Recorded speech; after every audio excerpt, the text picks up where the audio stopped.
Michael Jackson went from child prodigy to hit solo artist to international superstar.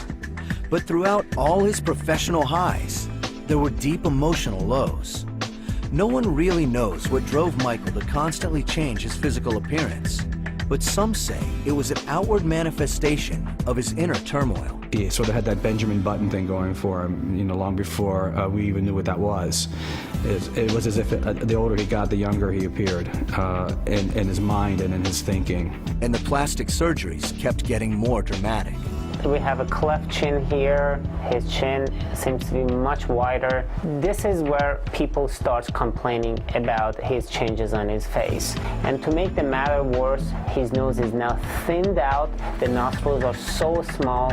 You can see the cartilages underneath the skin. That tells me that his skin is thinning out very much, and his nose has started lifting up and pulling upward. It was something that you knew was so personal, and that he had such deep and personal reasons for.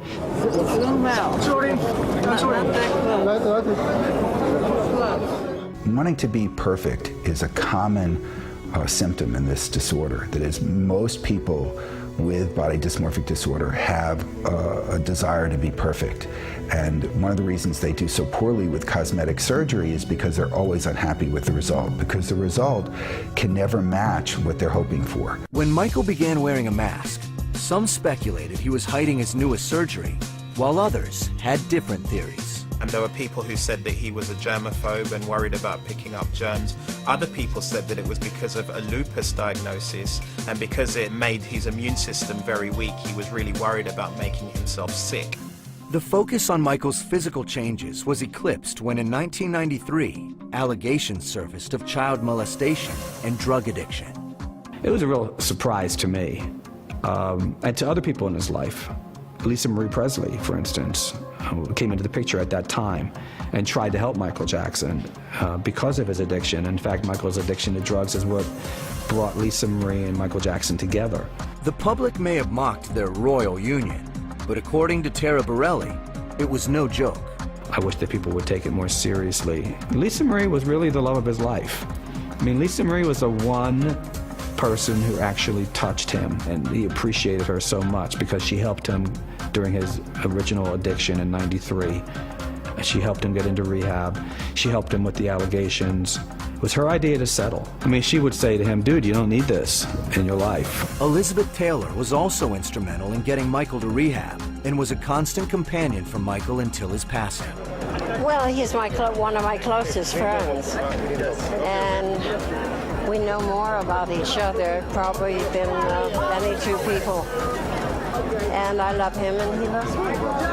The next decade was filled with such milestones as a second marriage to Debbie Rowe and the birth of his 3 children. But controversy was never far from Jackson. He was accused again of child molestation and had to endure a grueling trial. 10 years later, those allegations, which resulted in criminal charges against him, which resulted in a court case, that was it. I mean, you know, I think in some ways his life ended the day he took that mugshot. Please keep an open mind and let me have my day in court.